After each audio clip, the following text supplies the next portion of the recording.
Beginning in the late 5th century BC, wars for supremacy between numerous kingdoms surrounding the Indian continent took place, with the Ganges River as the main stage. Briefly, it can be divided into 5 dynasties: the Maurya Dynasty, the Kushan Dynasty, the Gupta Dynasty, the Delhi Sultanate Dynasty, and the Mughal Dynasty. The first hero, Chandragupta Maurya, emerged from the Ganges River basin around 320 BC and became the first emperor. He founded the Mauryan Dynasty, the first empire in Indian history, and occupied a large territory centered on North India. The Maurya dynasty had various religions centered on Brahmanism and Sanskrit as its official language. King Ashoka, the third king of the Mauryan Empire, is famous for being the king who most actively spread Buddhism and realized an ideal political form. Praised as a great king in ancient Indian history, King Ashoka ruled most of early India through numerous war victories. However, as King Ashoka deeply felt the misery of war, he tried to rule the empire non-violently and ethically through Buddhism. It is said that he later converted to Buddhism, ascended to the position of arhat after his death, and was loved and respected by many people. However, after the death of King Ashoka, the Mauryan Empire rapidly declined and eventually ended with a short dynasty lasting about 135 years due to internal rebellions, and the North Indian region was divided into small kingdoms again. The second most powerful kingdom was the Kushan Dynasty, which lasted for about 345 years from 30 to 375 AD. The Kushans were known for their religious tolerance and embraced various beliefs including Buddhism, Zoroastrianism, and local cults. The Kushan kingdom was an Iranian people in Central Asia whose 5th king, Kanishka, ruled at its peak. The Kushans of Indo-European descent migrated from Central Asia and formed a powerful empire around the 1st century CE. It was a country that prospered greatly through intermediary trade connecting the East and the West, spanning Central Asia and parts of northwestern India. In particular, when Hellenistic ideology, a Greek civilization, entered India, it had a great influence on the spread of Buddhism in the early Indian civilization. The interaction between Greek and Buddhist artistic styles led to the development of Greco-Buddhist art.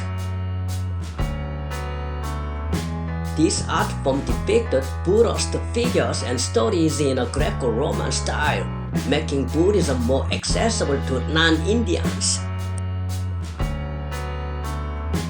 During that period, early Indian Buddhism predominantly followed the tenets of Theravada Buddhism, emphasizing individual liberation, nirvana, and performance-oriented practices.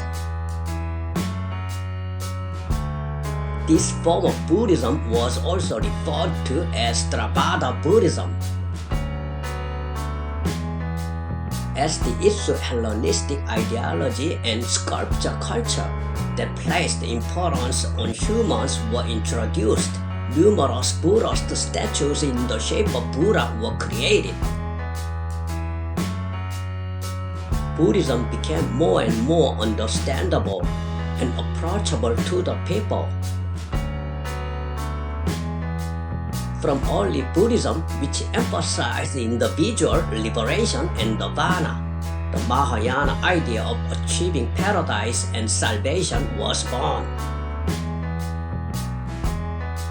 Mahayana Buddhism exerted tremendous influence and spread not only the surrounding areas of India, but also to numerous countries in East Asia, including Korea, China, and India. It is said that the Kushan Dynasty played a very important role in the spread of Buddhism to surrounding areas in East Asia. Afterward, the Kushan Dynasty rapidly weakened after suffering a major defeat in a war with Sasanian Persia, the new powerhouse of Central Asia. The Kushan Dynasty eventually fell as it was gradually absorbed by the Gupta kingdom, which arose in North India. The third Gupta dynasty lasted from 320 to 550 AD. Chandragupta I unified the Ganges River region and ushered in the golden age of early India in various aspects such as military, economy, and culture. As politics became stable and the economy prospered, during the Gupta dynasty, scholars and artists were protected and support for them became active. In this process, interest in Sanskrit language and culture also increased.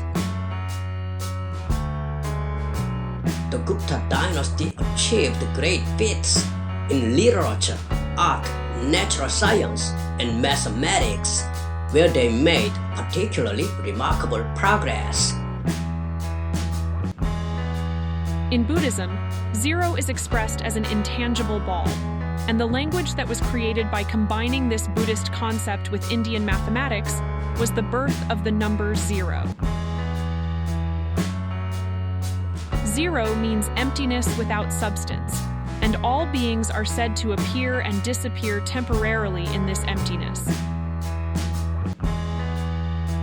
This concept of zero was later combined with Arabic numerals to create today's concept of numbers and greatly contributed to the development of human mathematics. Another major feature of the Gupta dynasty was the birth of Hinduism. But as Brahmanism gradually declined in favor of Buddhism, priests who felt threatened reformed Brahmanism and evolved it into Hinduism. As Hinduism absorbed all things in heaven and earth, all religions existing in India, ancient myths of each region, and even Buddhism, a powerful Hinduism was born and a scripture called the Code of Manu was compiled. As a result, the three greatest gods of Hinduism were born: Brahman, the god of the birth of the universe; Vishnu, the god of preservation; and finally, Shiva, the god of destruction. With the birth of Hinduism, the caste system also underwent major changes and became stable established in early Indian society. As Hinduism gained great popularity among the people, the Gupta dynasty also actively accepted and promoted Hinduism to ensure the stability of the dynasty. As a result, the authority of the Brahman priests greatly increased once again. The Gupta dynasty gradually weakened due to a long war with the Kingdom of After in Central Asia, and eventually the small kingdoms under the rule of the Gupta dynasty became independent, bringing the 230-year dynasty to an end. During this time in Central Asia, the Islamic Empire was expanding rapidly across the East and West. As the Islamic Empire invaded India, an Islamic dynasty was established in the Delhi region of northwest India. The word Sultan in the Delhi Sultanate, which ruled from 1206 to 1526 AD, means King of Islam. The history of the Delhi Sultanate dynasty is not a history of one dynasty, but refers to the many Islamic dynasties that arose in the Delhi area. The main characteristic of the Sultanate dynasty was that they guaranteed religious freedom by implementing a tolerance policy. This policy caused a great change among many subjugated people who suffered from discrimination and converted to Islam, which emphasizes equality.